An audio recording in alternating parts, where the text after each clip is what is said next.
Hello and good afternoon, everybody. It is Tuesday at 2, and it is time for another Tilson Live. So I'm your host, Dawn Dantzler, Director of Marketing. Eric is traveling today and is unable to join us, but don't worry, you're not stuck with just me. We're going to talk about construction, and today I have a wonderful guest who knows even more about construction than Eric does. So I promise you are in good hands.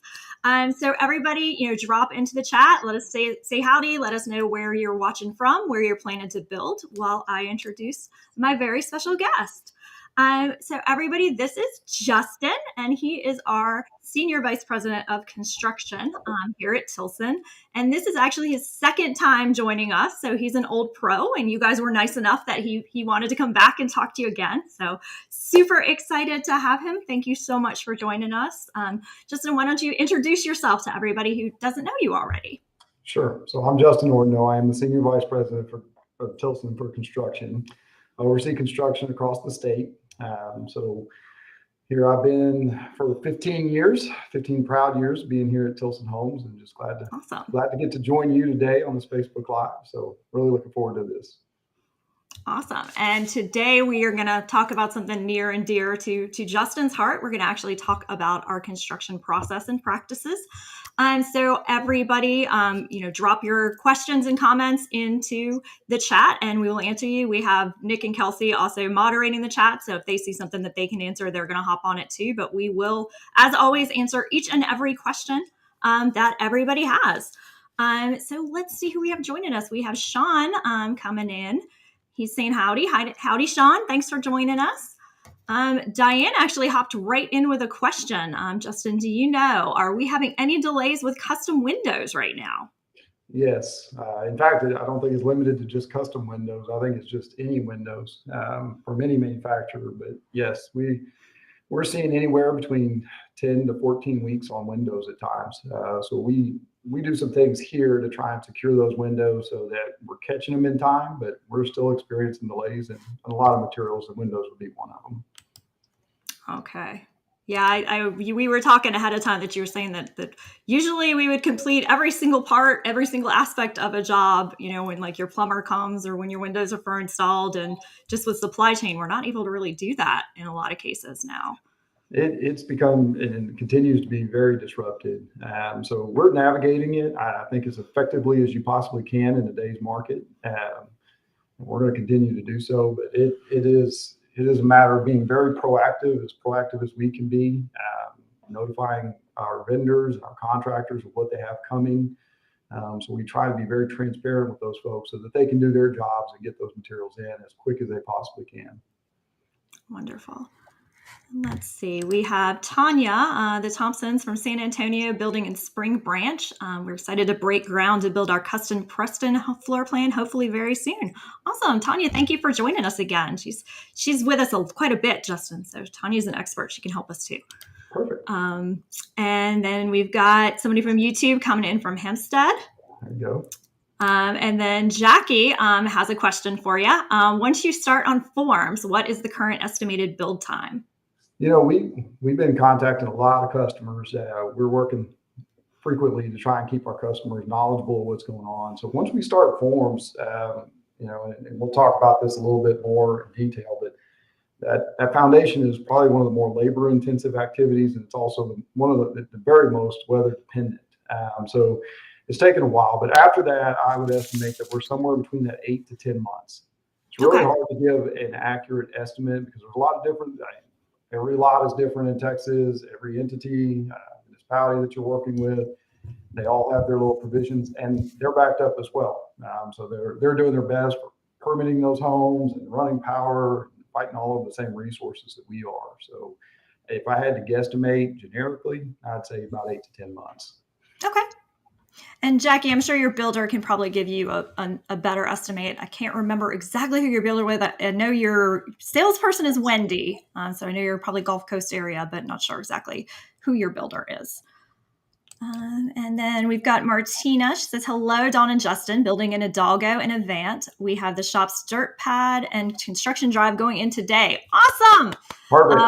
Waiting on the appraisal to come back, hopefully this week. Huge shout out to Jessica out of the Bryan office, who has been amazing on getting answers to all of her questions and moving everything along. Awesome. That is great to hear, Martina. And let's see. So Jackie has not met her builder yet, so we will find out for you. See, we'll check for you after this and see if we know who's been assigned yet and kind of where y'all are in the process. All right, awesome. Well, folks, keep putting your comments into the chat and just let us know what's going on. But we'll go ahead and jump into our presentation. So like I mentioned, we're going to talk today about construction processes and practices. So just going to kind of run through some stuff.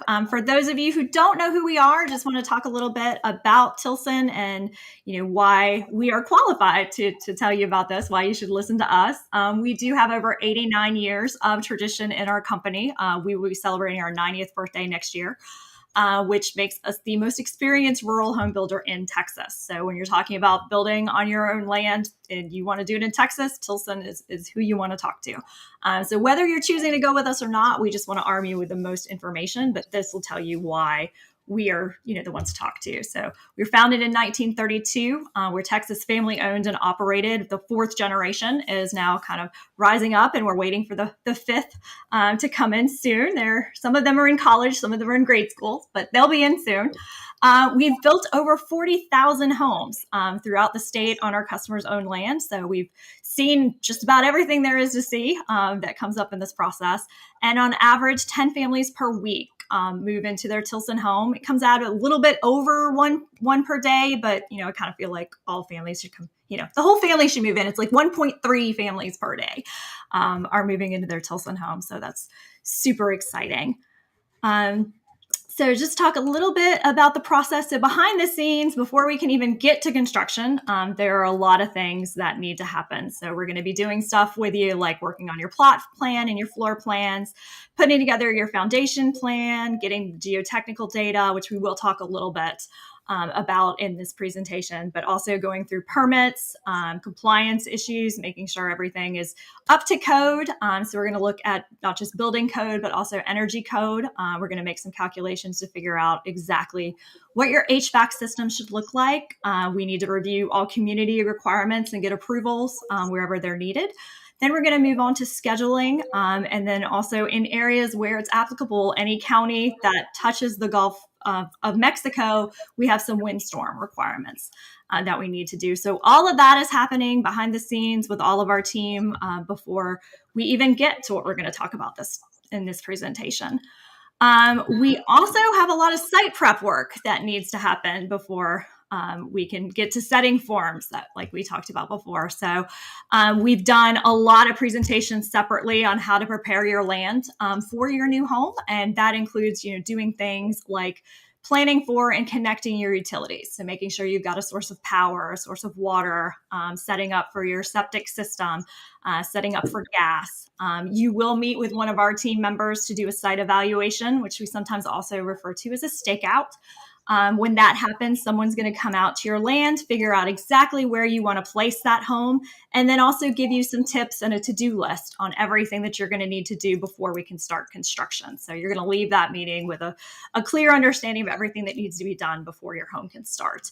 We're going to need you to establish all-weather access. So you'll hear us talk about construction driveways and culverts. We really just need a good road that we can bring in that heavy equipment on, because while it's easy to get equipment on your property, it's harder to get it off if we don't have a good surface so that really, really heavy trucks and stuff are not sinking. So we need that before we can start doing anything. We're going to need you to clear your land. within, the building envelope's going to need to be clear. There's probably going to be a couple of other things that we identify that need to go so that we can physically place your home. And then lastly, there's going to be a geotechnical investigation where we're actually going to test the soil, exactly where we're going to put your home so we can design a foundation just for you.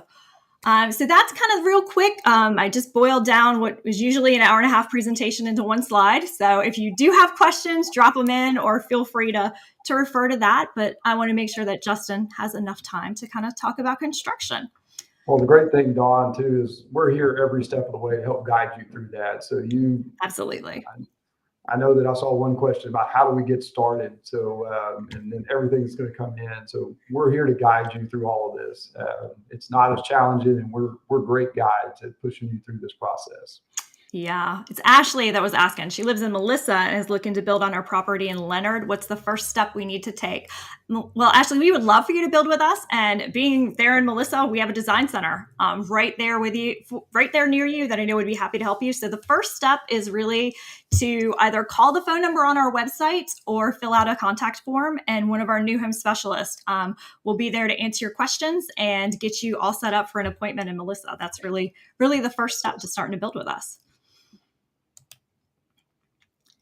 And let's see, we do have a couple of other questions. I'll pause for those before Justin gets into everything. We have Diane saying she's currently building her home right now. She wishes it could have been with Tilson, but we are in Duval County. She's been waiting for her window since February. Our poor home is getting built backwards, which has been an adventure. Yes, this is definitely a very interesting and exciting time to build. So you are going to see some weird things going on. But thank you for joining us, Diane. Yeah. We've got Kristen, who's coming in from San Antonio, just did her color selections yesterday, and she's now waiting for her stakeout meeting. So I'm sure they'll be scheduling it with you soon. And then Tanya, Justin, she is asking, how soon can we anticipate having a construction manager assigned after we have been released to construction? So we assign the builder just prior to it going to construction. So one of the things that we'll do weekly is we evaluate to see who's the best builder in the area that we're trying to get coverage in at that point. So we want to spread that work out evenly. We want the communication to be there for all of our customers. So we assign them just at the beginning when it's going out to the field. Okay, awesome. Then we have Brandon coming in from the Hatchie. So if you weren't Justin, you can refer to Waxahachie as Hatchie now. Hatchie. Brandon has given us permission. He says it's the Hatchie. And then Lenore is asking, she had her site prep geotechnical weeks ago and hasn't heard anything. Initial contract signed in May, well in septic going in this week. How often should we get updates from our consultant? We haven't seen our final plans yet. So Lenore, I'm not sure exactly who you're working with. You can send me just a private message. We can get them to kind of reach out to you and give you an update on where you are. We're probably still waiting for those soil results to come in, which may be why you haven't heard anything yet, but we can definitely have somebody reach out to you and give you an update. And then Jackie is asking, at what point is power absolutely necessary to proceed? The sooner we can get on any kind of utilities, and I think utility companies across the state are in the same position we are. So you want to get in there early. Ideally, we have power at the time of the start. And we know that's not necessarily a reality that our environment is today. But there is a breaking point. So all of the crews are going to need power of some kind. I guess as we near into sheetrock, if we haven't seen it at that point, it kind of puts a damper on being able to proceed with any of the other steps. That's not a drop dead, but for sure, ideally, worst case scenario, I'm seeing it around the time of sheetrock. Okay. If it spends a little bit longer, we have a little bit of visibility there. It's coming. We continue to advance, but there is going to be a point where we just absolutely cannot do anything else on that home until we get power established. Okay. All right. And then we have Peggy, who we just completed her Livingston B north of Leonard last week, and she moved in this past week. She loves it. Thanks to Nydia and Mitch for making our dream come true. Awesome. Thank you. Yeah, Peggy has sent us some pictures of her house, and it is absolutely gorgeous. So we're going to have to get together with you, Peggy, and have your house featured on a live soon. So Mitch Porter is an amazing guy. He's a great guy. Yeah, she had mentioned to us earlier that he moved heaven and earth to get her moved in on time. He always does. That's awesome. Anthony is saying he is working on his second Tilson home, built the first one in Wharton County. I'm going to build in Canyon Lake this time. The land is cleared, but mulch was left behind because we couldn't burn it. Will we clear the mulch from the site, or does he need to clean it out? You can move it if you'd like. I know that when we go out there to set our forms, we're going to do some tractor work in advance or during that process as well. So I hate giving a blind answer without visibly seeing it. But I believe we would be able to push that off to the side. So maybe it just depends on how much of it there is. Yeah. All right. And we've got Betsy. She's building the Fredericksburg and has the best builder, Chauncey. Her stone is going on today. Awesome. Make sure to tell Chauncey that today. Yeah, usually I would say I'll pass that along to his team, but you're talking to his boss. You're talking to his boss's boss. So there's nobody else for me to pass it along to. But thanks, Betsy. Another non-surprise there. Wesley is asking, how long does it take to be assigned a construction crew once we're released? He's been waiting longer than 180 days. Okay, so this is something that's definitely our reality. And on weekends, I know I've spoke to many customers and trying to set that expectation about what we can see. Reality is, if we're at 180 days, I'm assuming that contractor is backed up. I will tell you that we have been able to find some really good guys. When we vet contractors, we don't just roll up to a gas station and hire anybody that's there, but we have found some really good crews. So I'm starting to see some of those cycle times come down. I think if we can get a private message from Wesley as well, maybe I can find out a little bit more detail and see if there's some options there. Yeah. I think we probably need to check into your file, because I'm not seeing the K1, which is usually the final thing, that like the absolute final version of the plans. So yeah, Wesley, if you could send us a private message, and we will reach out to Deborah and also Nick Yates up in that area to figure out what's going on with you. And Martina's asking, when you put feelers out for bids on things that Tilson handles, how do we reach out to the local contractors? It's an interesting question. So you can reach out to local contractors if you're wanting to do something to your property, whether that's putting in a road of some kind, adding a culvert, a septic well, just those types of things. You can reach out to the local contractors as much as you would like. So when we put our feelers out, we generally have across the state some contractors that we've had good relationships with. So we have a pretty good network there. But it'll come in different forms or fashions throughout the state. Some of them we just know automatically who we go to, just because geographically it makes the most sense. And when you start looking at the on-site preparation or the lot development, however you'd like to phrase that, it is going to be very geographical. It's not like shipping materials in for appliance or something like that, where we blanket the state. But you can feel free to reach out to some local contractors. We always love meeting new people, and sometimes there's somebody out there that we haven't met yet. So we get an opportunity to wrangle them in and possibly present them other options in the future as other customers come about. We'd love to do that as well. Okay. And she actually gave us a little extra information. We're doing the dirt work for her house, but she's had a great experience with a few other ones and wanted to let them know where to look to put in a bid. So I guess she's asking, can she request who we're bidding for her dirt work? Well, I think she's almost asking if she can send us their contact information. I'd love to see their contact information. We channel that a lot of times. We do have people that come in, so either through Facebook or we see them come into the sales park. So there's multiple means by which to get in touch with us and get that in front of the folks. And in this case, it probably would be our site evaluation department that would be most interested, but they'll meet you on site, and that'd be a great time to hand off that information as well. Yeah. Awesome. So yeah, Martina, send us that information in a message, and we will pass it along. Perfect. And make sure that we reach out to them. We've got Joe, who says he's still looking to build his Shiloh in Poolville. Been following Tilson and Houston for the past 35 years. Wow. Went to the Shiloh, was very sad to see it go. We were sad to see it go too, but we've got some great plans and great locations that replaced it. But yeah, the Shiloh remains a very popular plan. So I've been campaigning to try to get him to build another one, but drafting likes to build new things. All right, awesome. And then Stephanie Bradford is saying, "Hey, Justin from San Antonio." I guess you've met her. Yes, I know Ms. Bradford. How are you doing? She's great. She's getting closer to completion. She's going to get her cabinets this week. So awesome. Thank you, Stephanie, for watching. Zach Jimerson's building a house. Awesome. Great. Well, let's talk about groundwork. Justin, you want to take over and talk about what goes into that while we prep for foundation? Sure. So one of the things I think we talk about here is obviously Texas is a rather large place, so it's not a one size fits all. And from one property boundary to another, the terrain changes. But you'll see that we prepare the lots in different ways across the state. For instance, up in North Texas, they're going to build a quasi pad up there, and that's how we begin the groundwork, if you will, for setting the forms on top of it. And as we move closer to the Gulf Coast, the dirt work will not come in until after we've set forms, typically.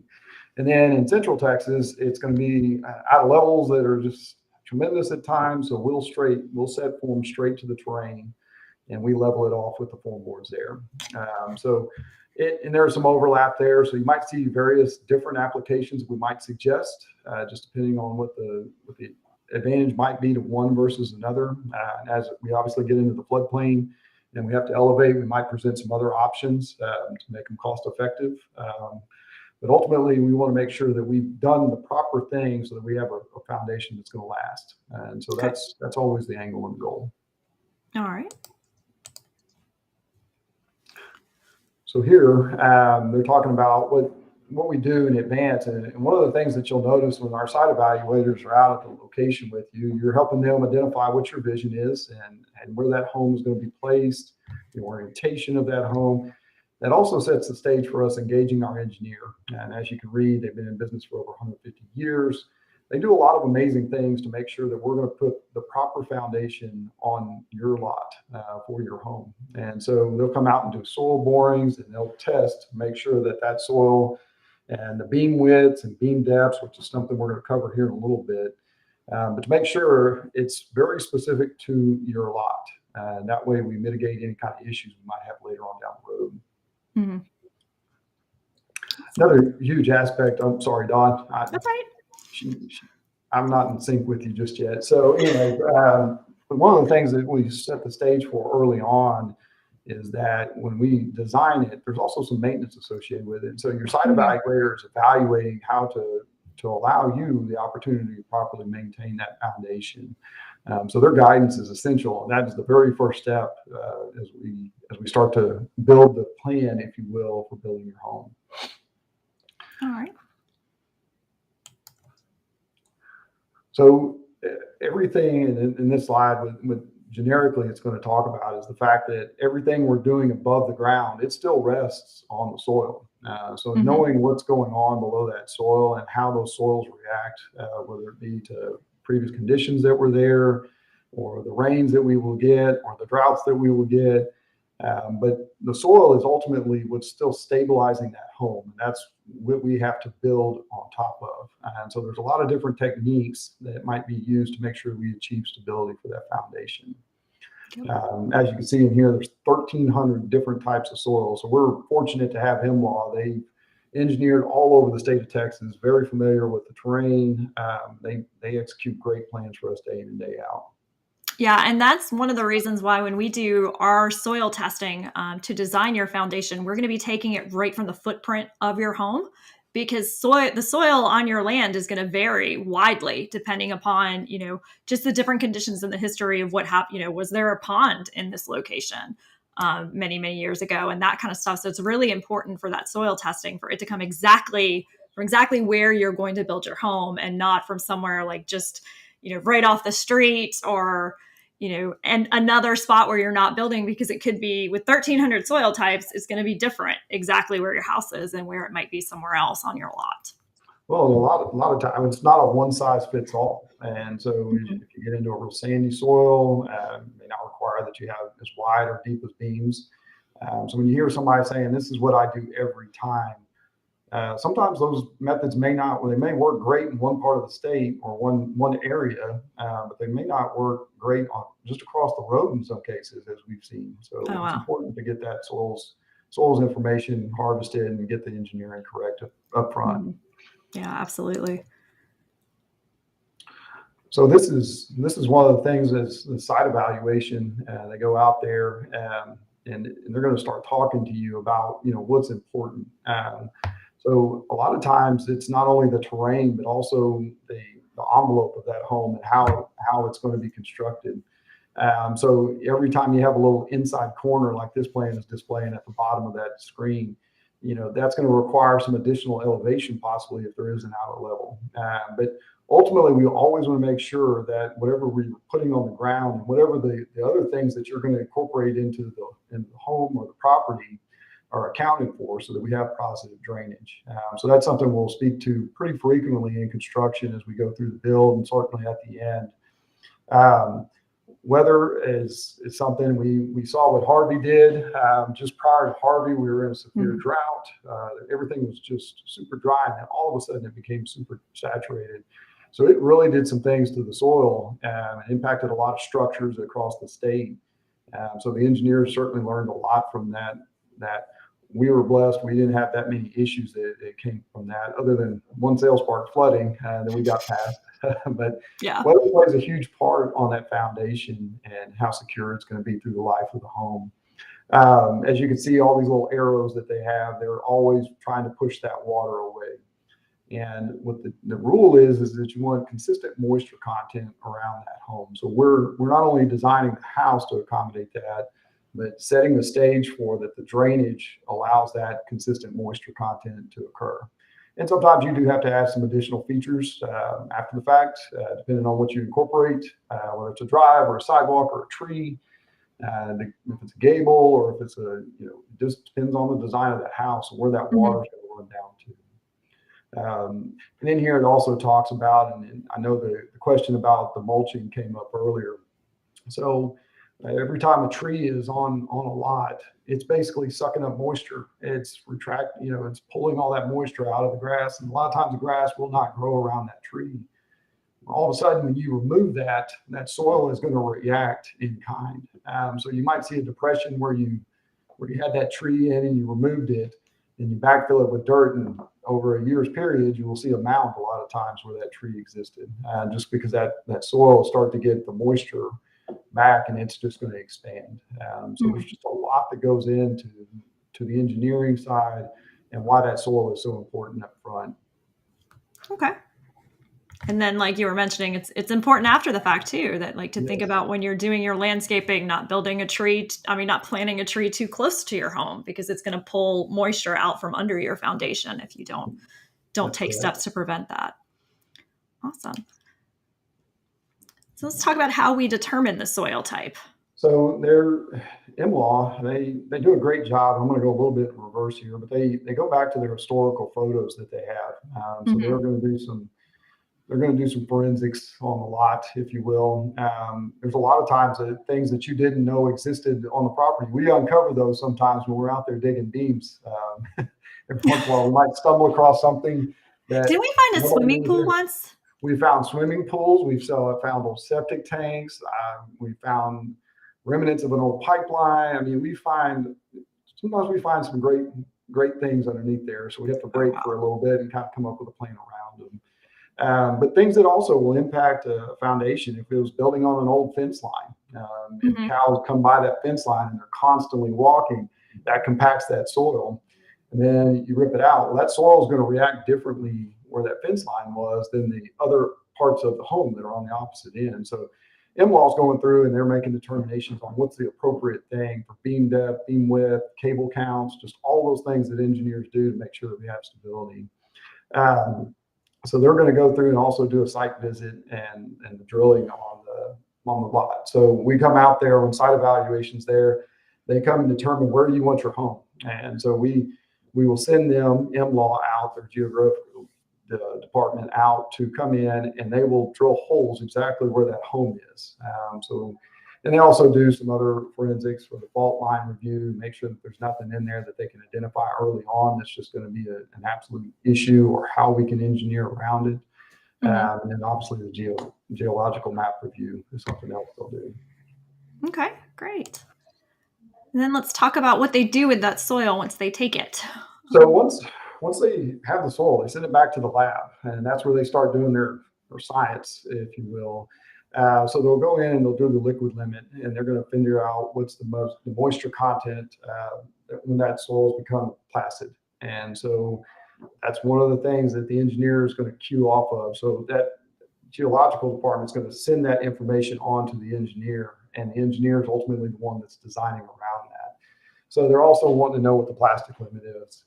So how much moisture can that soil hold, and what do they do to engineer around it? So there's a lot of formulas and a lot of calculations they have, and sometimes they have little debates here and there as to what they need to do. But typically they're able to make sure that that foundation is engineered correctly for that lot. And that's the biggest thing we have to remember here. Wonderful. And so that really kind of comes down to this of, how do I know that my slab was put together correctly? So not only are they making those determinations as part of our agreement, our partnership with MLaw, they come out to each job prior to pouring. So they're going to come out there, they're going to make sure that everything that they dictated go into that slab has been appropriately placed. And so you'll see them going through there and looking at the rebar, making sure the cables are in, that the live end and dead ends are installed correctly, the cable count is correct. So there's a tremendous amount of details that come along, and it's, as you can see, digging all these trenches inside these forms, it's pretty labor intensive. And when we get a rain, that makes it a little bit more of a challenge to work with those circumstances. We do it all the time, but it does make it more labor intensive at that point. But MLaw will then also, not only do they come out and inspect prior to the pour, which has to be done within a few days just before we pour, they also come out, and as we tension the post-tension cables, they're going to go and make sure that those are tensioned to the correct PSI. So it's 30,000 kips is what they're going to be tensioning those cables to. So they measure those cables to make sure that they're appropriately tensioned. You'll see them cut the end of the cable off, and then they grout over it, and then we have a foundation that's structurally sound at that point. Okay, great. Well, why don't we pause here? We've got a few questions that have come in, and let's talk about those. Brandon is asking if we always overbuild the pad, or is my East Texas home special? He's 5 foot overbuild all the way around, 22 inches out of level. So we're going to extend the pad 5 foot past the home, which I think is what he's asking. So we will always build that pad. If you built it just to the exact size of the home, you're really not going to be able to set that structure up. It's going to have some drainage, and we want that to happen away from it because we don't want it eroding away at that pad. And that there's some criteria as far as the angles go for that pad is associated with it as well. And that's something else that the engineer helps with. But generally, as a rule of thumb, 5 foot is where we need that pad extended past it. 22 inches out of level, that's not that severe, but that is something that we encounter on a regular basis. All right. And then we have a friend from YouTube asking, is it my decision to do, they're in Saddle Creek Forest, is it my decision to do compacted pad or form fill with dirt? Does soil test factor into that? And if we do a pad, should soil test be done after the pad is in place? No. So I would be honest with you. The engineer, this is all they do. This is all they specialize in. And I would literally let the engineer guide me. I have ambitions of building a house here before too long, and the first thing I'm going to do is call them on and say, hey, what would you do? If they recommend that we do a compacted pad, then we'll go in and do a compacted pad. If it's nominally compacted, if they want to do hard points through it, or if their best solution is the set forms go straight into virgin soil, I literally rely on them because they have ownership after the fact. If there's any issues, that they know that they're going to be a partner in that as well. So there's nothing wrong with a compacted pad, but there's times where that's not the best decision, and it depends on that soils report. I would not do the soils report after the pad. That's again, you're resting that pad again back on virgin soil, so that's really what's going to react. The compacted pad, if it's truly compacted, we're going to have some criteria that we'll hand out and let you know what that is, to make sure it's compacted correctly, the moisture content is correct, all of these criteria. So we're steering away from compacted pads more and more now, and our engineer is really liking us getting into virgin soil and allowing that to be our stability, because that we can count on and know that we're going to be in good shape. Okay, makes sense. And then we have M asking, they just finished clearing their land, and it's mostly scrub brush. Does that affect anything much? No, I mean, scrub brush, just stuff that's 1 inch, 2 inch in caliper. No, I mean, you're just trying to get that out of the way so that we can identify where we want the home. Typically, with foundations, the older trees that are in the envelope of where you're going to place that house, when we go to extract those, it's a little bit different. But scrub brush is not going to have a negative impact typically on any kind of foundation work. Okay, great. And that is really all. Folks, keep dropping your questions into the comments and we'll answer them as we go. But now that we've done all our dirt work and our soil testing, it is time to set forms. Oh, yes. So up to this point, Dawn, and I'm always fascinated by what our salespeople know and how hard they work, because a customer will sign the contract, and then all of a sudden multiple departments are engaged at that point to get plans together. The new home coordinator is trying to get all the permits and find out where we're building, any restrictions and all of that. So there's a lot that goes on all at the same time. Construction, on the other hand, is more of a linear process. So there's some deviation that goes on, and especially in the days with the market the way it is, we see a little bit of deviation. It's quite as linear as we'd love it to be. But the very first step is going to be setting the forms. And right here, what you're seeing is the very infant stages. Now, this one appears to be on a pad. So they'll come in, they'll take our plans, and we've already identified where the home's going to go. And now it's just time to get the baking pan, if you will, for the concrete set up. And so this is where we start at. Mm-hmm. And these boards that they put out, from what I understand, they use them multiple times. So you will see situations like you've got here where it's kind of, jutting out a little bit, where it's running further, because they'll take these from job to job. So it's okay if this wood isn't pretty. It's not a pretty process. Correct. This is going to be reused multiple times. They're going to drill holes in it and all of those things. But they will allow these form boards, as we call it, run wild. So that way we can maximize that length. Lumber might have gone up a little bit last year. So we I heard a rumor that got happened. a little bit more conservative than what we ever were with our raw materials. We still are. But yes, that is accurate. Yeah. Alrighty. And then from there, what do we do next? Okay, so the next thing you're going to see is we're going to bring in some additional dirt inside those forms. And so that kind of happens between what we just saw and this point that we're looking at. But this is right before we pour. So the other thing that we'll have is our plumber is going to come in, and he's going to run all of the drain pipes in that foundation. And again, he'll use the plans, he measures all of this stuff out, and those forms are what he goes off of. So it's critical we get that aspect right. The next step that we're seeing in here is this is what we call the makeup. And what they've done is they've come in and they've dug all of those beams all the way around the outside and your interior beams. And then they've run their plastic over those beams. That's for your vapor barrier. And then you see your cables in here. The blue lines that you see are your cables. And that's what ultimately is going to be the structure for that foundation. So it's at this point that our engineer would come in, and he goes through and measures everything to make sure it's within what was prescribed for that particular home. And in this case, it looks like they're about to line up and pour. So we must have passed inspection pretty quickly here. Yes. Well, actually, it looks like there was like a whole pad behind it. So I think we were showing pictures of it. They've got the garage knocked out. So on here, what you're going to see is and this will happen in different ways across the state, but we typically will use a pump. So that's what that giant tube is that he's holding and shooting concrete into the forms right there. And the other guys are pulling that concrete to get it as level as possible. So they're going to advance with this pour. So at this point, the builders and the owners of the concrete company, we're all watching this foundation to make sure everything stays in place. We're also wanting to make sure that these guys have good guides, and you'll frequently find them on a transit, making sure that concrete is as flat as we possibly make it. Mm-hmm. And this picture, I believe this is from our Huntsville model. So we were able to get it later in the day. You see daylight here. You don't usually see daylight during a concrete pour. So everybody, particularly those of you living on site, be prepared. We do this as early as possible in the day, just to make sure that if anything happens, we've got time to adjust and fix it. So you're going to see a lot of activity this day. It's very, very exciting. And very fast. They're running around like crazy people. Not much sitting around on a job site those days. No. All right. So finishing.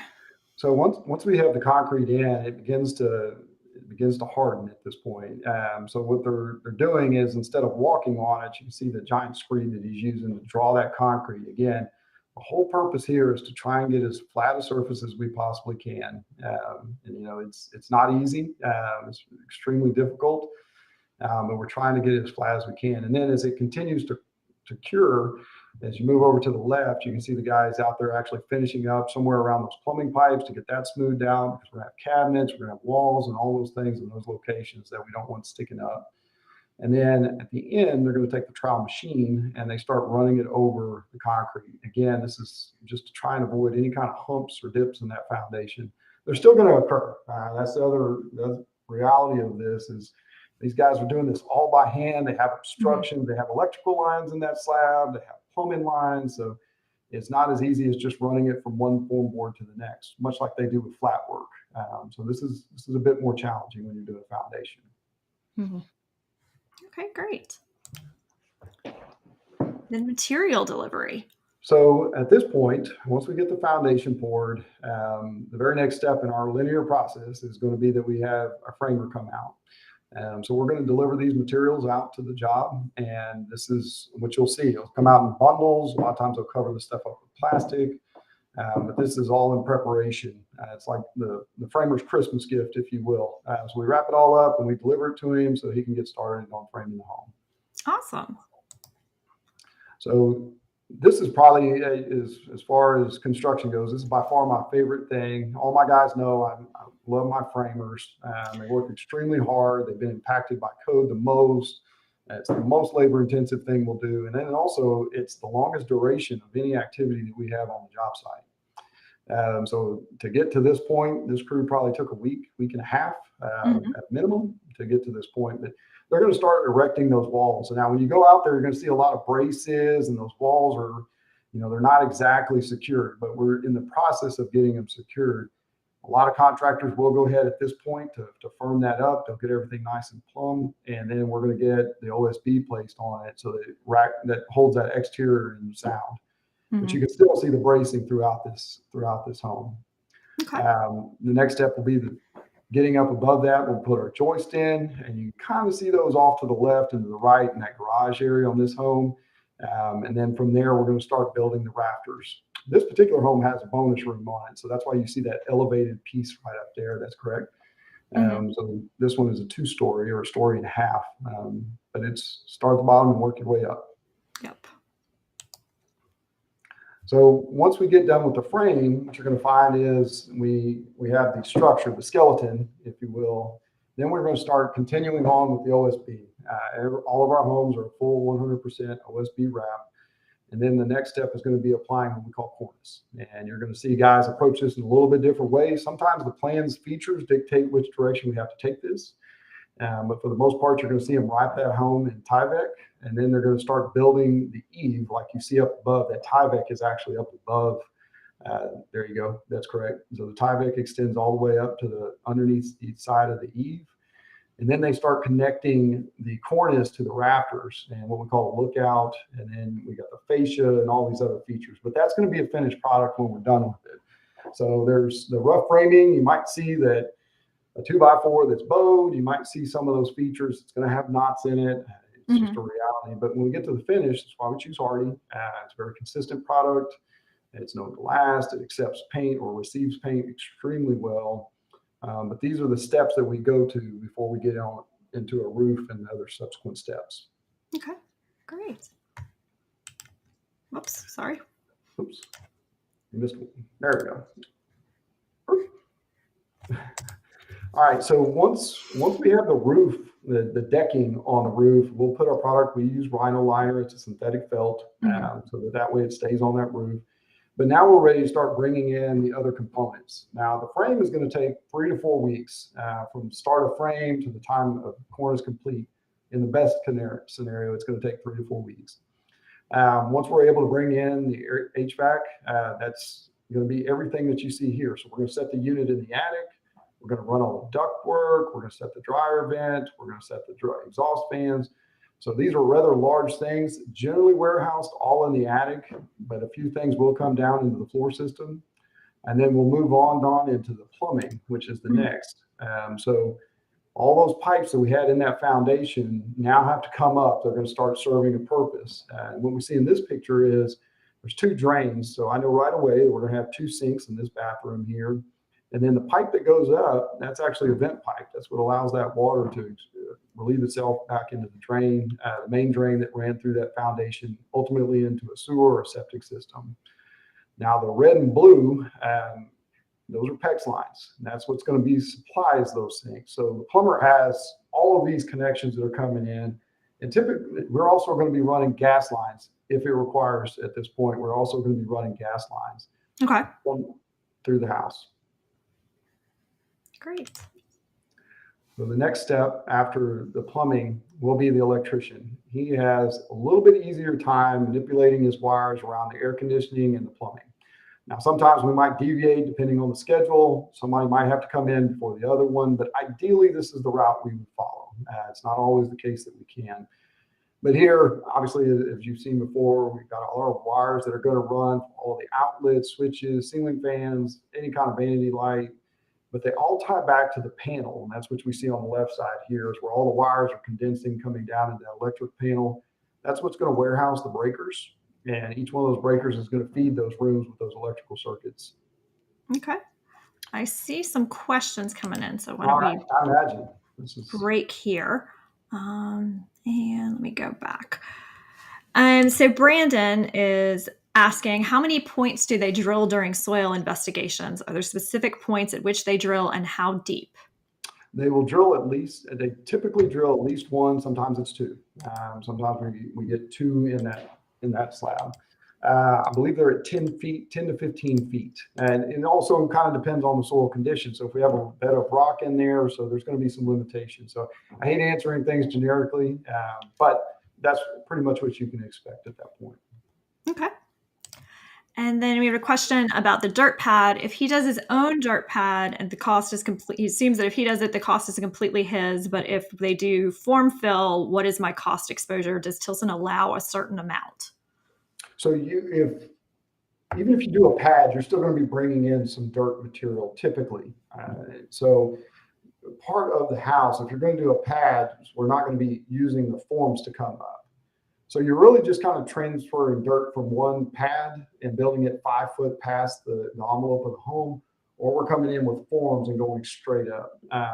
And I believe your salesperson can certainly show you some great pictures of the difference between the two. Mm-hmm. But when it comes to the form fill, that is something that would be included in the cost of that foundation. Yeah. So if you go to pad, that cost is extracted, but it's a trade-off. You're just taking the cost of that material. You're just doing it before we set forms. If we're going to do high forms, that's included in the cost of that foundation. Yeah. Now, if you are in an area, there are some counties where we, by default, will do a dirt pad, and we do include some pricing, some allowances in our pricing for that. But that is something, if you reach out to your salesperson, they can tell you exactly how much is allowed, is already calculated in for your county, where you're building. And then Mark is asking, a little off subject, but has Tilson ever done a modern farmhouse with an old-fashioned dog run trot breezeway under roof? This is a feature we might like if reasonable in the overall cost. So I know we've done like connections between like a detached garage and a home. I don't know that I've seen any example like this, but I'm sure if you bring it in, we could figure it out and get you. I think we would probably need to take a look at it, but I don't think that would be too much of an issue to accommodate. sales would certainly be able to guide them on that. Mhm. Absolutely. And then Brandon is asking, are there different finishing techniques used if the home will have stained concrete floors? Techniques, well, one is we do our absolute best when we know a customer wants a stained concrete floor. We do our absolute best to make sure that one is safeguarded through the pouring of the concrete and through construction. Technique wise, we are going to deviate in our schedule. So typically flooring, any other kind of flooring would come in later in that process. Mhm. And so Brandon, you're going to find that we're going to come in there and stain that concrete just prior to sheetrock. And depending on what else you've chosen to go in at home, it could deviate by a stage or two. It could be just prior to sheetrock. It could be just before insulation. And then after that stained concrete's down, we will try and put a protective barrier down to, again, protect it through the remainder of construction. So it's you have to have a wide variety of expectations for stained concrete because the stain is Mhm. going to react different to the concrete. We try and present samples for them to choose from, and then also knowing that there's going to be some imperfections. I just know going into it, there's going to be some hairline cracks in that slab, shrinkage cracks, if you will. We know that somebody's going to drop a hammer as they're up there nailing on the rafters, and then there's going to be a divot possibly. We try and do our best to avoid anything that would give it a blemish, but that is inherent with stained concrete, and we know it. Yeah. Yeah, stained concrete is definitely a look, but it's if you really want a uniform floor, it's not the look for you. We would highly suggest against it if you really want everything to look exactly the same. Because, like Justin was saying, there's going to be color variations throughout the room. There will be some things that show from the process because it's a natural process pouring the concrete. So yeah, if you're looking for something uniform, you might want to go a different direction. But if you believe that the beauty is in the imperfections and having the variation, then stained concrete is for you. I love the imperfections. I like the rustic look. I like the Mhm. fact it's just a little variety of what you're going to see in there. Yeah, awesome. Then we have Kenneth who is sharing. Ken and Linda Jones, they're building a Whitney D in the city of Maypearl. Awesome. We have a new home specialist in Maypearl. She loves it. We just finished our design meeting to pick all our colors and finishes. So excited to get started building. Well, thank you for sharing. Thank you for trusting us. And then M had a question, and I think it was specifically either about this slide or it might have been this one. But her question is, what if it rains when the house is exposed like this? Like, what I'm what so glad this happens? came up. It happens. I know if you drive around and look at apartment buildings that are being constructed, you'll see them getting rained on, especially in the Gulf Coast market. They just get rained on for a long time. Mm-hmm. We obviously, the goal is, and this is where when we're framing this house, you might see them leave a doorway out. You might see them not have a header in or a toe plate that's remaining. The goal is to try and get dried in so that we're not having an abundance of weather coming in. The reality, though, is that will happen. So all of this material, all of this wood, it was a tree, and so Mm-hmm. therefore it was sucking up moisture to live. And then they harvest that tree, they run it through a kiln. It still has about 16% moisture content, even when we get it. So ideally, we would never have a rain event. That's just not the world we live in. Right. Typically, we're in pretty good shape. OSB is very resilient. There's a point where it just can't absorb any longer or deflect any more than what it takes on. But typically speaking, we're going to be in good shape. If it happens a couple of times, it's not uncommon. We'll continue working to get it dried in as fast as we can. If we have to go in there, there are some applications that we'll occasionally apply just to make sure that if there is any kind of concerns of mold or mildew growth, we can go in there and do that. But even then, realizing that once it's dried in 100%, those things need moisture in order to continue to grow. And once we're dried in, we get to the point where everything's in and we're sheetrocked, we shouldn't have moisture infiltrating the home any longer. So we're going to do the right thing with Tyvek. Tyvek's a great product. It's going to make sure that it allows the Mm-hmm. mold to breathe, but not let water in. So these are things that we are prepared for, and they do happen. Yep. Absolutely. All right. And then we have Lisa asking, how are the current HVAC material delays affecting progress? Significantly. In fact, I was on with one of our contractors just briefly. I was trying to connect with him today. And Flex Duct is still in short supply. I know some of the other products that they're using, the metals that they're using. And full disclosure with it, and just being honest with everybody, we see disruptions in every aspect. We're constantly fighting to find hall bathtubs. We're very fortunate to have good relationships with a lot of suppliers that they kind of nudge us in the front of the line and lean on people. We're willing to substitute when it makes sense, if we can offer a product that's equal or greater value. But specific to HVAC, every one of my contractors across the state, they're all looking for Flex Duct. I've seen OSB on Facebook Market. I have not seen Flex Duct. I've seen a lot of materials going up for sale on Facebook Market. A temptation for me to buy just to see if I can get them to another job site. But it is something that we are continuing with. All right. And then we have, thank you, Justin, for your wealth of knowledge. I just want to clarify, did I understand you to say that the soil testing would play the major part in determining pad or no pad? Yes, ma'am. I would honestly let our engineers guide you. They're there. They're part of the deal. And so we pay them for that expertise. We look at them as being the expert. I would honestly let them be the ones, and they've seen it all, done it all, and they're going to stick behind us and with you through everything of it. So I would definitely let us guide you on that in that regard. Perfect. I will not let them pick your paint colors. I don't think they have an eye for paint colors, but I would certainly listen to them about foundations. Yeah, no, we hire designers specifically to help you pick your paint colors. Expertise. Yes. Just like you don't want me building your house, but you want me to take pictures of your house, I'm game, but not going to build it. And then Joseph is actually giving us a good segue into our next topic, but he's coming in, he's building in Crosby and is asking if the location does not call for spray foam insulation, is it still beneficial to add it anyway? I like spray foam. I like both packages. I tell you that we drove that because of the amount of air changes we were trying to get down to. And as you move through the different climate zones in the state of Texas. So we decided to make it a standard in the 3 air change and below counties, which are generally just north of Waco, if you will, if you draw a straight line to make this simple. I do like the spray foam.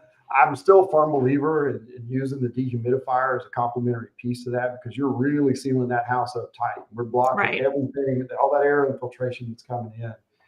But that being said, I will say that our traditional bats and blown insulation, we've significantly reduced the amount of air changes that are there. So I think it comes down to a customer's preference. I do notice that it is a little bit more of a sound barrier. So you do get that added value from that. But as far as in the pocketbook, as far as the electric bill goes, I've never built 2 homes exactly the same next to one another, one with spray foam and one with blown, but I think there is some savings and efficiency. So it really just kind of comes down to personal preference. And I don't know which one I would go with today if I had to choose. All right, fair enough.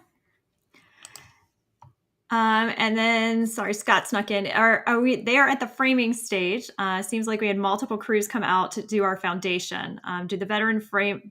How do we vet framers that are doing framing the Tilson way? Is that up to our builder or to make sure things are done the Tilson way? So who's watching what our people are doing? Sure. So the builder is the one that, as we introduce new contractors, our older contractors are typically acclimated to the Tilson way of how we want framing done. But there's constant guidance. I mean, the builder is out there, and that's the reason he exists, right? Is to make sure that we're following the standards. There's some things you can deviate on that have no impact whatsoever on how structurally sound something is going to be. It comes into where blocking might be applied or how we might attack a corner or a T in a frame. But the builder is the one that's ultimately guiding the framer to make sure that we have a structurally sound home at the end of it. And on that front too, and I think they get into the next subsequent slides about third-party inspections. So we do a lot, not only just day to day and routinely, but we also stop at certain points to make sure that a fresh set of eyes. I know I can go out to a job site, and I've had many bosses and many inspectors come in behind me as I was building home, and everybody can always find something else that we have an opportunity to maybe do a little bit different or a little bit better. So we listen closely to everybody's opinion, but it is ultimately the builder's job to make sure we're doing it the Tilson way. Yeah.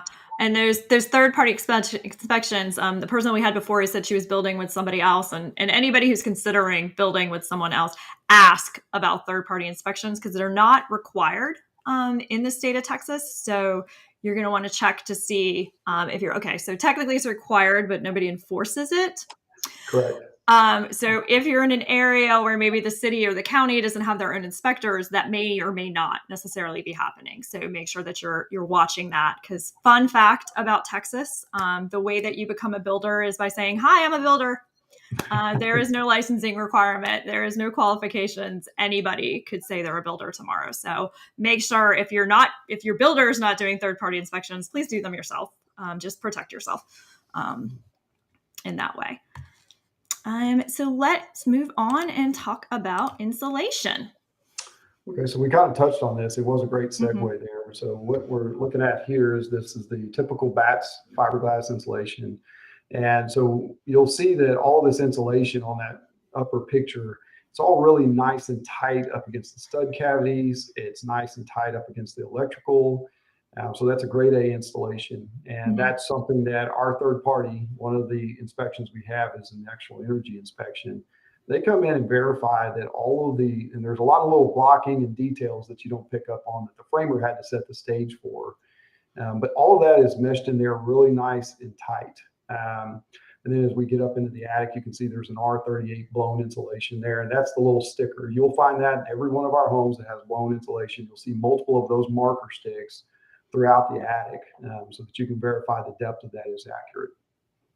Very cool.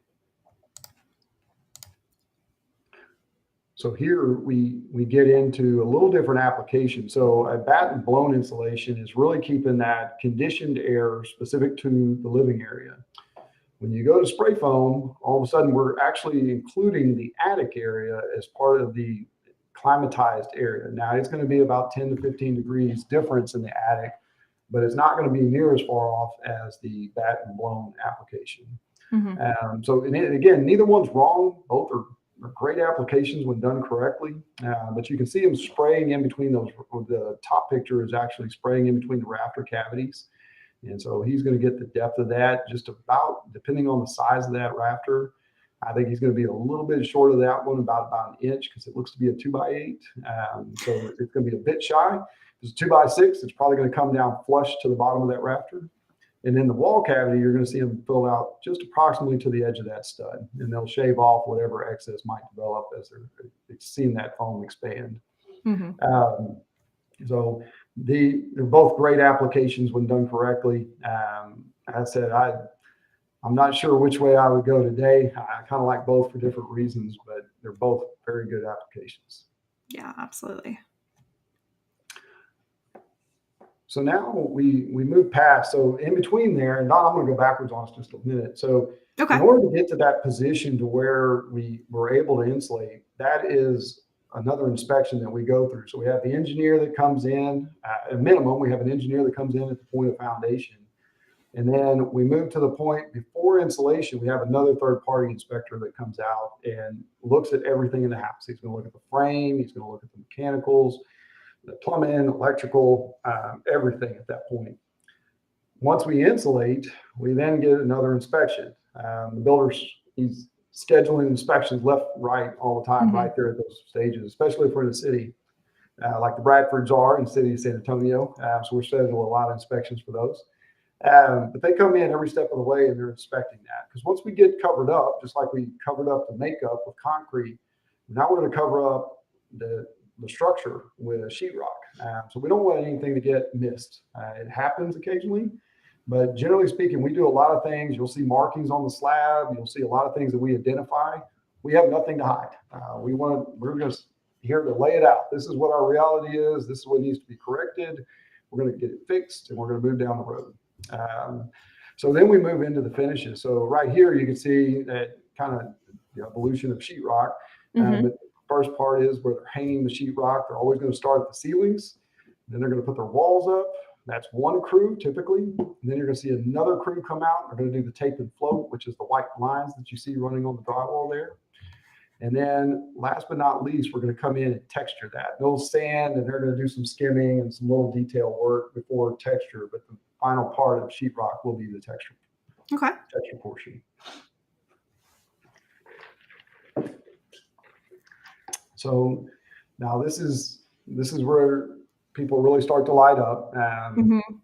I guess next to framing, my next step, I love cabinets. I just love wood. I just love to see the wood going in. So the cabinets are really cool. So anything wood related. But the next step in that process, we'll come in and we'll actually put the baseboard, the doors, crown molding, those types of things in.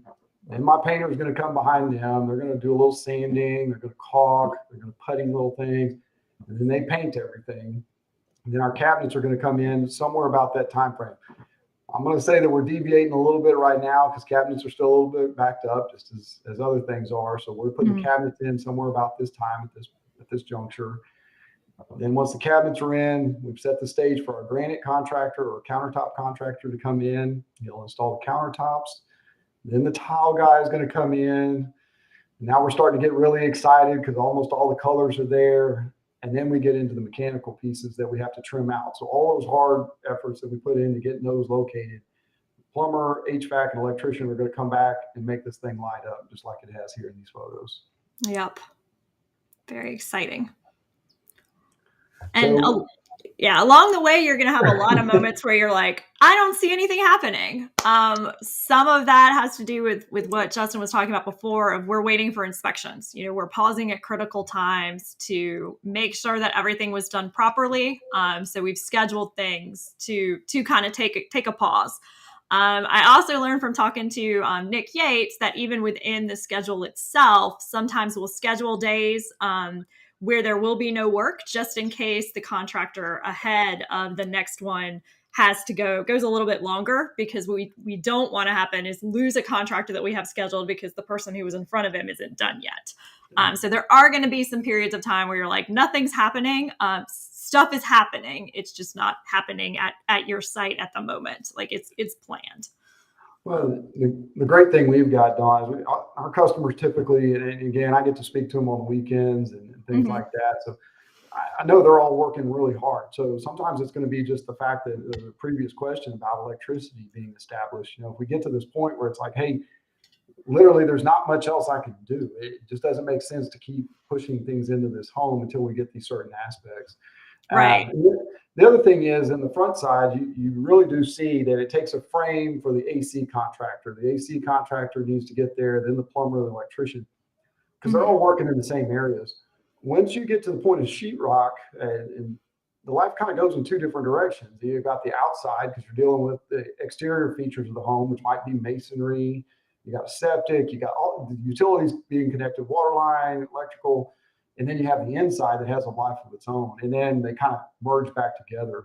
But we will put in there intentionally windows, basically. So an AC contractor might go out, he might accomplish a task in a day's period, but we might allocate 3 days for him to do that.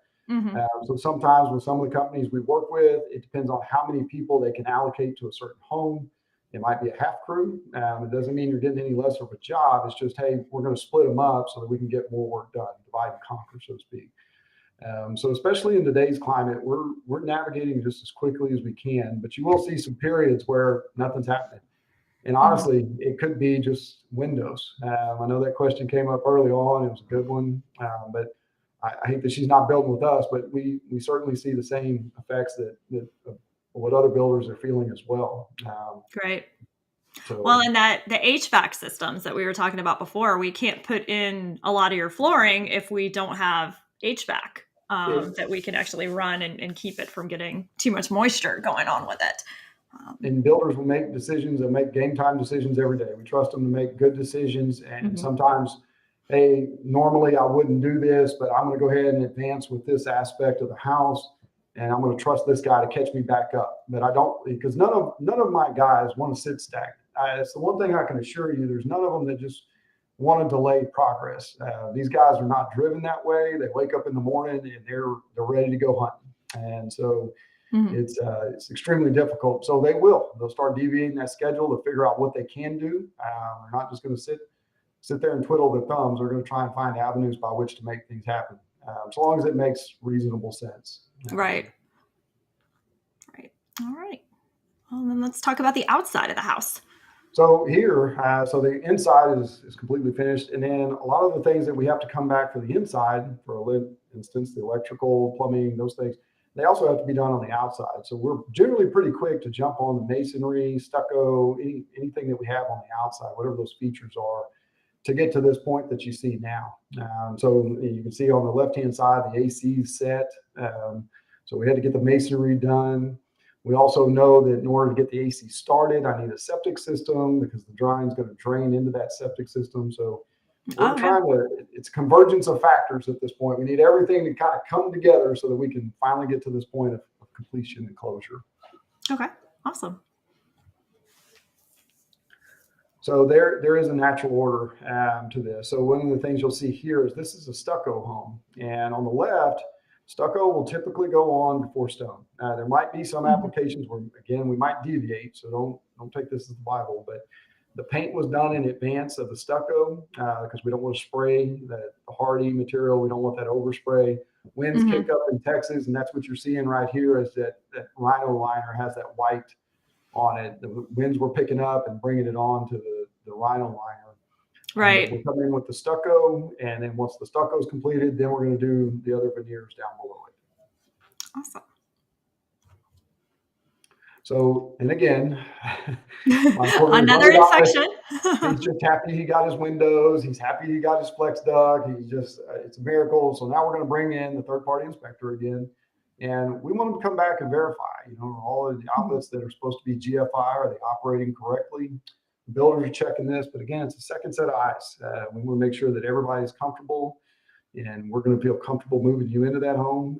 So they'll go through, re-inspect everything. Sometimes they catch something we didn't, and they stop us, and we're grateful for them stopping us because we don't want to make mistakes. But we welcome them in. We make whatever necessary corrections might have come about on that third-party inspection. So we're pretty vulnerable. We allow people to criticize what we do, and we respond to it. We make it right.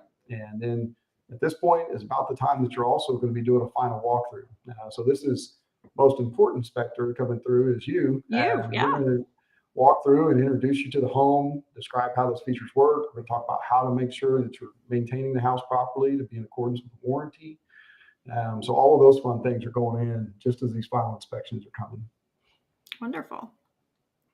So as I said earlier, you got your final walkthrough completed.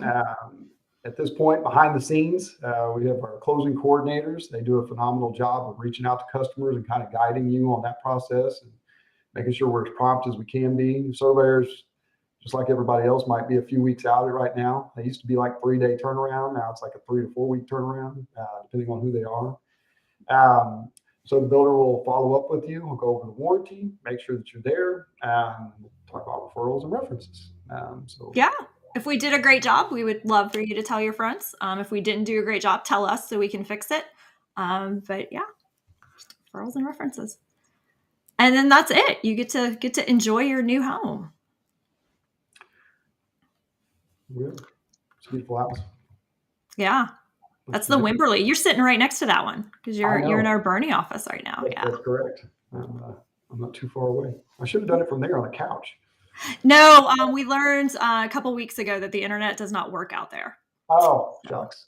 Yeah, you would not have been able to join us. I've seen multiple customers in and out of the doors today. I think they'd have probably participated with me today. Yeah. All right, so let's answer some questions. Kristen is asking, we were told our home would be ready 12 to 16 months after signing the contract. Is that because of all the material delays, or can that be a longer wait? Projecting anything, and I'd love to be able to sit, and we were successfully navigating a construction process that was on average of about 190 days.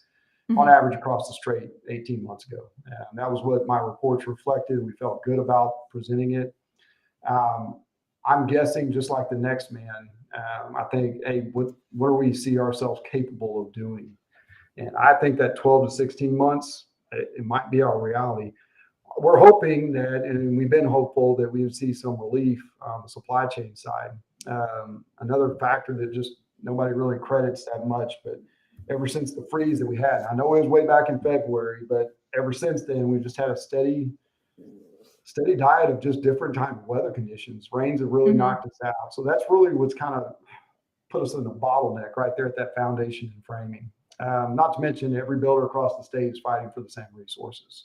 Yeah. And Kristen, we're also seeing delays even in the upfront process. Cause if you're somewhere where we're trying to get permits, we're seeing a lot of delays getting electrical connected, everything that we need to do to get your home ready. So that's why we're telling everybody 12 to 16 months, because we want you to be prepared for that time frame. If we can go faster and get it done earlier, we absolutely will. One thing we haven't even touched on during this conversation is our Easy Buy program, that there's no construction loan. So Tilson isn't getting paid until your home is finished. So believe me, we want to build it faster so we can get paid. But we're not going to sacrifice quality or any of that. If we have to wait longer for a contractor that we want to use, if we have to wait longer for your materials that we want, we're going to do that because we want you to have a home that you dreamed of.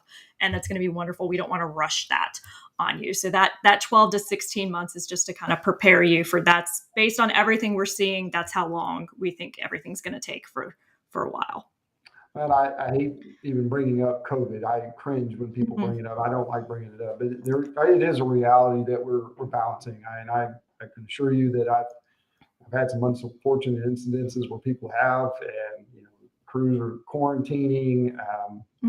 Those are still realities that we are faced with right now. And again, we would never cautiously misrepresent something. We're giving you our best estimate as to what we see the capabilities of the market and of Tilson whenever we're quoting those.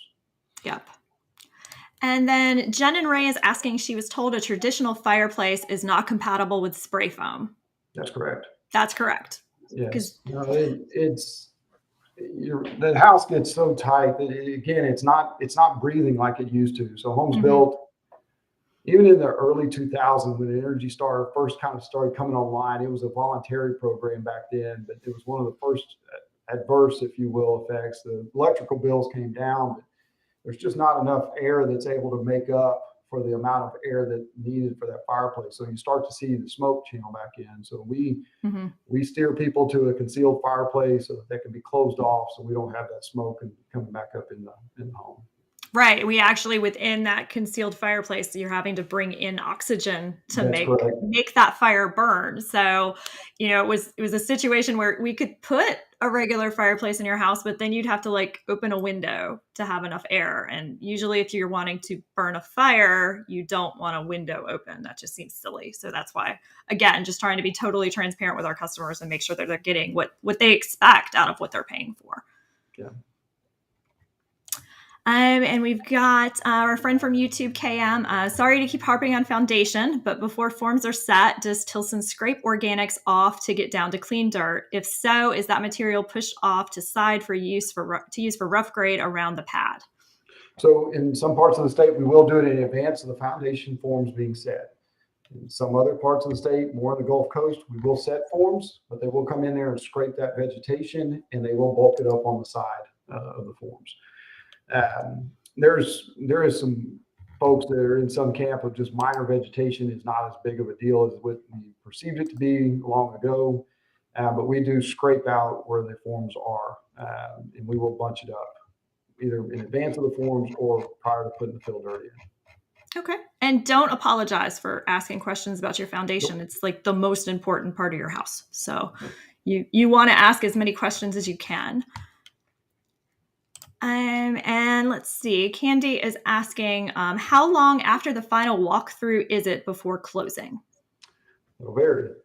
So after the final walkthrough, we've obviously got, at that point, typically, we're going to be short a doorknob here or there. We're going to have a few little odds and ends these days. That's just our reality. But we join with you to go through the house, make notes. We'll take care and address those little issues. Then it's up to surveyors, appraisals. It depends on if it's FHA, VA loan. I mean, there's all kinds of things that can come into play. Also the city. If we've had some cities that have said, hey, we can't inspect, we're under a COVID protocol. And that's come up as recently as this last week from one of my builders. I heard something about unable to get an inspection done. So it's going to vary. But typically speaking, that's our target. We want to close at that point because we have all of our money on the ground, and we feel like we've done a good job. We've gotten everything. We've got to wrap up the loose ends. But at that point, we're not holding anybody from going to closing. Okay. Yeah, and this actually kind of relates to Wendy's question. When it comes to appraisals, I know one is done early on to establish how much we can build. If another is done upon finish and for some reason it doesn't appraise, how does that work? Are we expected to make up the difference? This usually part of the reason that we do that upfront appraisal is so that we don't have this happen at the end. So it's not does not happen very often. It's usually a program like FHA sometimes might do this. VA can sometimes be hard to get those final appraisals, but in most situations, if we have built exactly what we told them we were going to build, we don't have a problem, particularly now with the rate at which home values are going up. If that does happen, though, we are going to work with you. We'll figure out how we do need to make up the difference between what the appraisal was and what you've paid in. So it might be kind of tweaking the loan program or something like that. But we'll work with you to figure it out. And then Lisa is asking, is Tilson currently able to accommodate adding a driveway to a current home under construction, or due to supply demand issues, will it create further delays in completion? We can do that. I think this is kind of relating to, we've had to come in because of supply chain disruptions, and we've had to all but cancel any kind of change order that happens in the field. And It's just, there's a lot of things in order to navigate one little change order. And I know it seems like the simplest thing at times.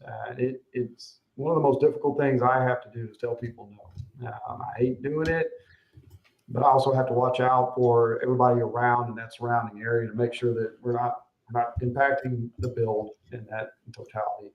But something like this, if it's required to close or if you want one, fully encourage you to get with the builder. And if it might be that we put you in touch with a good contractor so that you can navigate with them directly.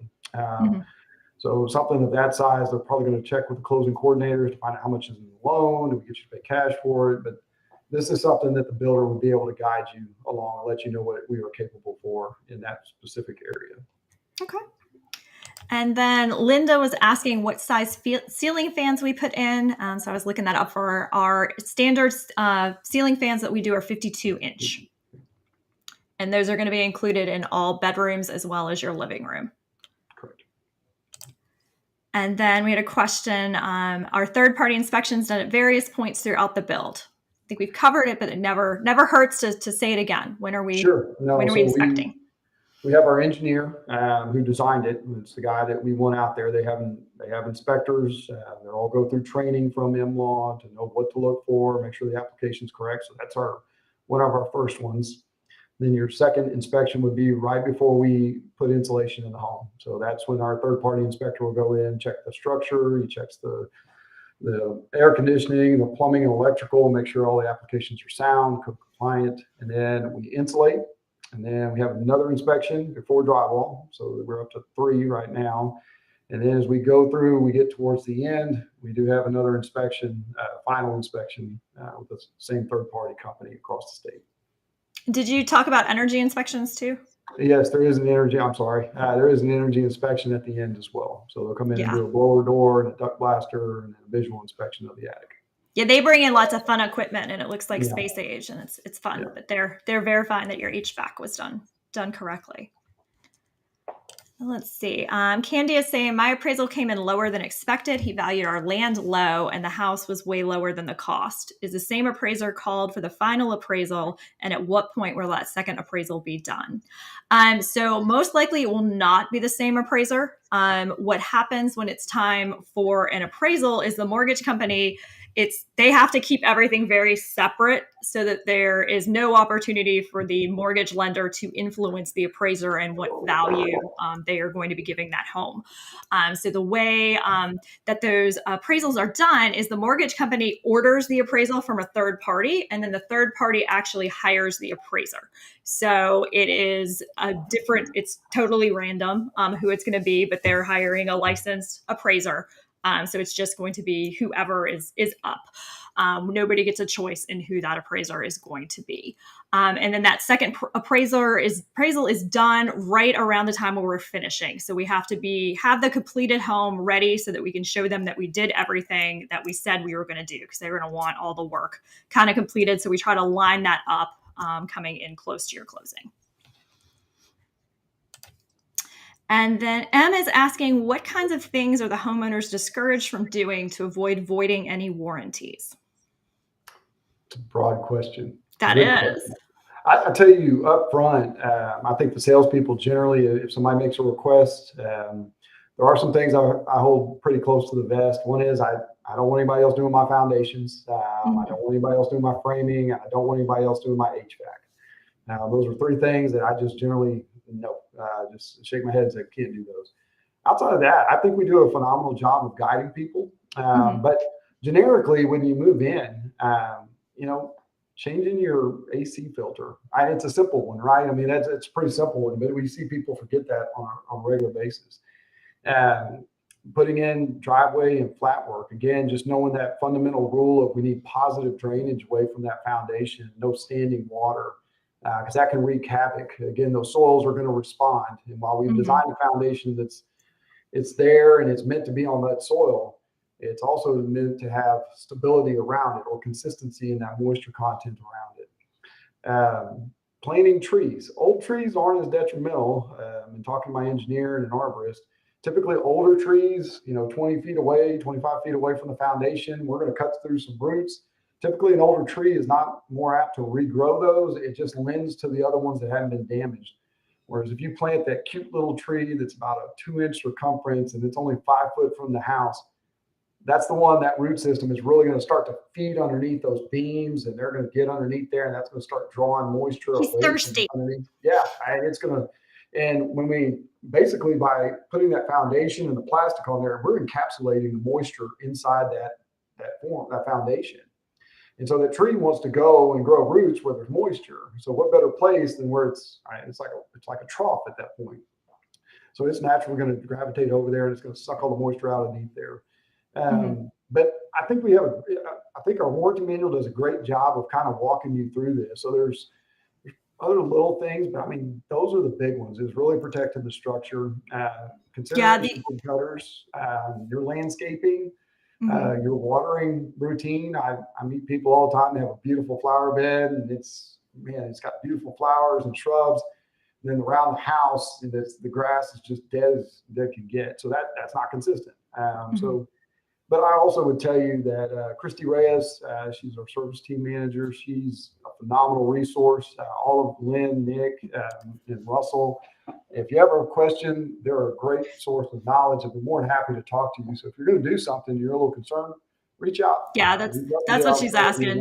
Do we recommend calling us first before doing anything big, adding to outside patio covers, etc.? Assuming changing out a ceiling fan would be fine, but just what kind of stuff should they run by us?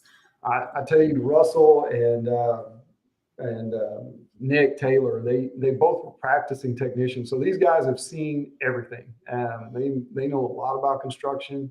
So when you're going to break down sticks and bricks of things, how-tos, they're a great resource to make sure that you're not having a negative impact. And they've got a ton of resources behind them. If they don't know the answer, they can certainly reach out to many of us, and we do it whatever we can to make sure that you're not going to damage the structure of that home.